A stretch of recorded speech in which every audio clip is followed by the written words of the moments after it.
Guys, welcome. I'm Angel. So today, tuturuan ko kayo kung paano gamitin ang trim entities at ang circular sketch pattern. So ang reference natin today is madali lang naman, which is ito lang. So, gawa muna tayong circle with 80 mm na size. So, don't forget na gawing MMGS. Sa top lane tayo mag-sketch na circle.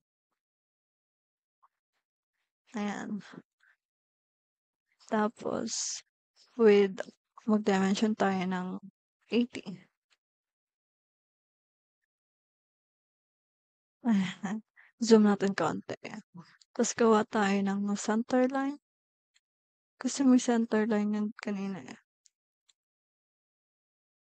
Ayan. And then after that, merong tatlong circle with 10 sides. Okay. Gawa tayo.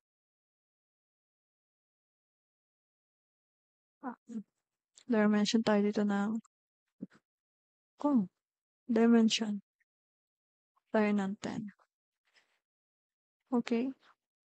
Tapos, ang sunod is 28 yung gap niya from center to center. Tapos, tatlo. Okay. Smart dimension din tayo dito.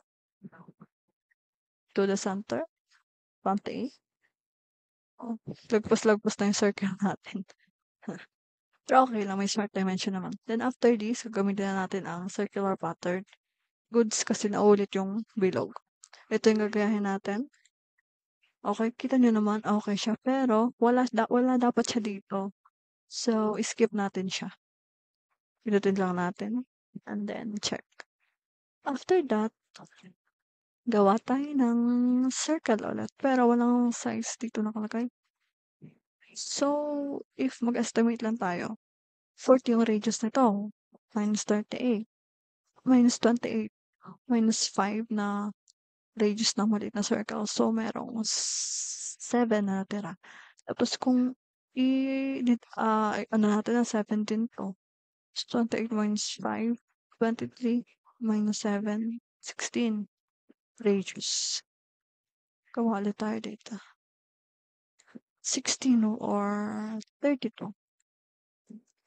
Yeah, 32. After none, hindi naman siya buong circle kasi semicircle lang siya. Lagay tayo dito ng line. And then, line again dito kasi ititrim natin yan later. Yung sobra.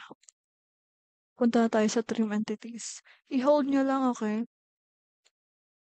Anuhin natin to para diretso din. Okay.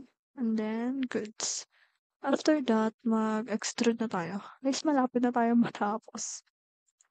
Ayun, pero wait lang. 5. 5. Pero doon nasa top tayo. Pero diyan nasa baba. Goods. Tapos na, lagyan natin ng konting appearance naman dyan. Konting color ba? Wait, tagal mo naman. Baka maubusan na tayo ng oras. Yan, writing. So, yun lang guys. Thank you so much for watching. Sana natutunan kayo. See you in day 3. Bye-bye!